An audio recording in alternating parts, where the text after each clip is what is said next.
लड़की का शरीर लगातार विकसित हो रहा है, लेकिन वो अभी भी अपने भाई के सामने दुनिया की परवाह किए बिना घूमती रहती है। अपनी आकर्षक बहन को देखकर उसके भाई का दिल तुरंत धड़कने लगा।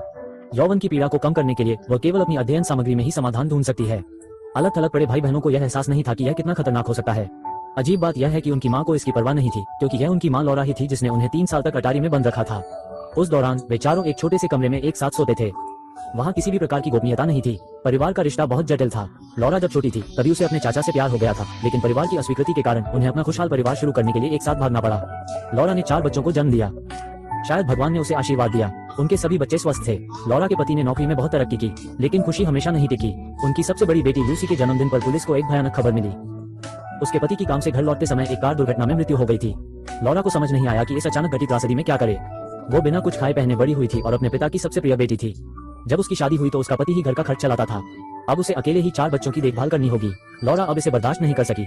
वो केवल अपनी माँ के कमरे को ही पत्र लिख सकती थी, जिनसे उसने 10 वर्षों से बात नहीं की थी। फिर उसने बच्चों को बताया कि उनकी दादी का परिवार बहुत अमीर था। उनके पास एक मनोघर और एक विला था। जैक को अपनी माँ के शब्दों से तुरंत ऊर्जा मिली, इसलिए उन्होंने सब कुछ छोड़ दिया और रातों रात ट्रेन पकड़कर दादी के घर चले गए। ट्रेन से उतरने के बाद वे 3 घंटे तक पैदल चले, तब जाकर उन्हें वो भव्य विला दिखा जिसके बारे में उनकी माँ ने उन्हें बताया था। उनकी मुलाकात उनकी दादी से हुई। दादी बहुत खुश नहीं थी। उनका चेहरा तिरस्कार और उदासीनता से भरा हुआ था। दादी बिना कोई भाव प्रकट किए उन्हें छत पर बने छोटे से कमरे में ले गई।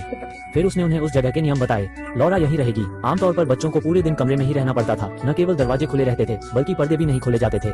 उसने बच्चों से कहा। उसने बताया कि 2 सबसे बड़े बच्चे एक दूसरे के ज्यादा करीब नहीं आ सकते। जैक और लूसी थोड़े उलझन में थे। यह वैसा जीवन नहीं था जिसकी उन्होंने कल्पना की थी। लौरा ने उन्हें बताया, मैंने छोटी उम्र में कुछ गलत काम किया था, इसलिए मैं दादाजी की वसीयत में शामिल नहीं हूँ। अब जब वो मर रहा है तो मुझे उसके साथ अपने रिश्ते को बेहतर बनाना होगा। जब सही समय आएगा मैं तुम्हें घर से बाहर ले जाऊंगा। लौरा के झूठ के कारण बच्चे अपने कमरे में ही रहे। सौभाग्य से वहाँ एक अटारी थी, इसलिए बच्चे बोर नहीं हुए।